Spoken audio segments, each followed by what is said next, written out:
Welcome to AI ConvoCast, where we bring you the latest in AI and tech innovation. Quick housekeeping. Check out the affiliate links in our description. Using them supports the show, and please don't forget to rate, review, and share if you like what you hear. Let's jump right in. Today, we will be discussing three key AI news stories: OpenAI's GPT-5 rollout issues and fixes, the new 15% revenue sharing policy for AI chip sales to China, and an update on Anthropic's ongoing copyright court case. OpenAI's GPT-5 launch has hit some turbulence in its early days. CEO Sam Altman acknowledged a significant issue with the system's auto-switcher router during the initial rollout that made GPT-5 seem way dumber than it actually is. Good news for users, though.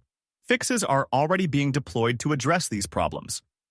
In a notable reversal, OpenAI has restored access to GPT-4o for Plus subscribers following substantial user backlash. Many users had complained that the removal of 4o in favor of GPT-5 was limiting their options, particularly for creative work.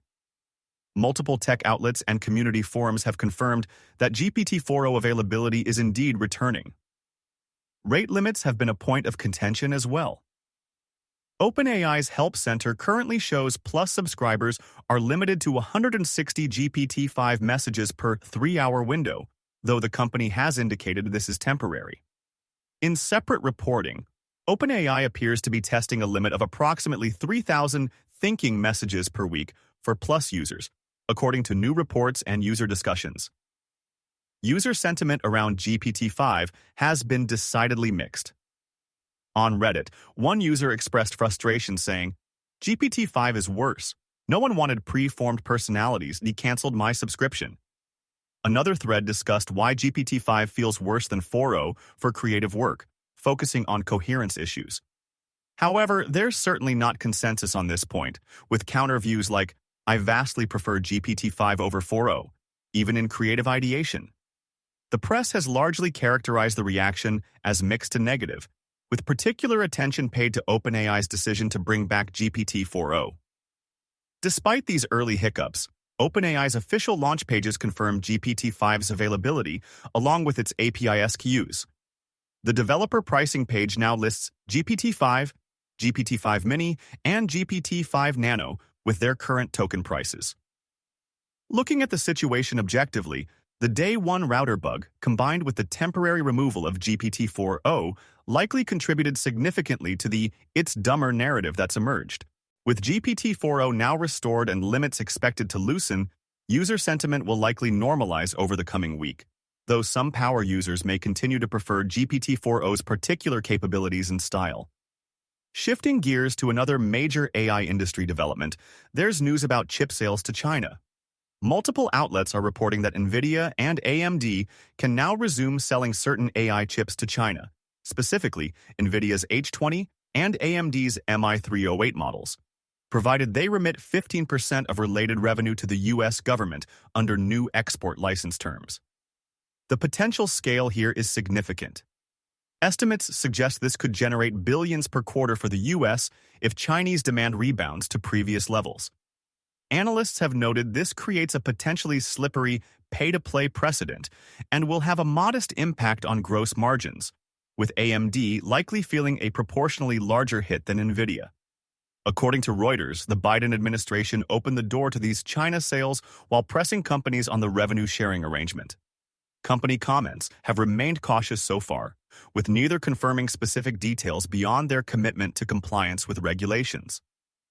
Some coverage mentions that former President Trump initially pushed for a 20% revenue share, with agreements eventually landing at 15%. The 15% figure is what major outlets are consistently reporting at this point. This policy matters for several reasons. Geopolitically, it represents a novel mechanism to control technology flow while extracting fiscal value. From an industry perspective, Nvidia will likely absorb this cost more easily due to its huge base and pricing power, while AMD may feel the impact more acutely. Future licenses for newer technologies like Blackwell variants could further test this template. In the short term, this development unlocks revenue potential and keeps Chinese market channels open. Looking further ahead, it establishes a negotiation baseline that other countries or technology categories might adopt as a model. Let's move to our final story, an update on Anthropic's ongoing legal battle. Today, a California federal judge denied Anthropic's request to pause their copyright case while the company seeks an early appeal on fair use and class certification issues. This means the district court case will continue proceeding on its scheduled timeline. For context, back in June, Judge Alsup made a significant ruling that it's fair use to train AI models on lawfully obtained books, but not on pirated copies, leaving damages issues for the piracy track to be determined. In July, the court certified a class of U.S. authors for the piracy claims. Anthropic is currently pursuing a Rule 23F appeal, and several industry groups including TechNet, CCIA, and CTA have filed amicus briefs supporting their position. Looking ahead, the discovery process and trial schedule on piracy damages will continue moving forward unless the Ninth Circuit chooses to intervene. We can expect more amicus briefs to be filed and potential settlement pressure to increase if exposure estimates for Anthropic rise.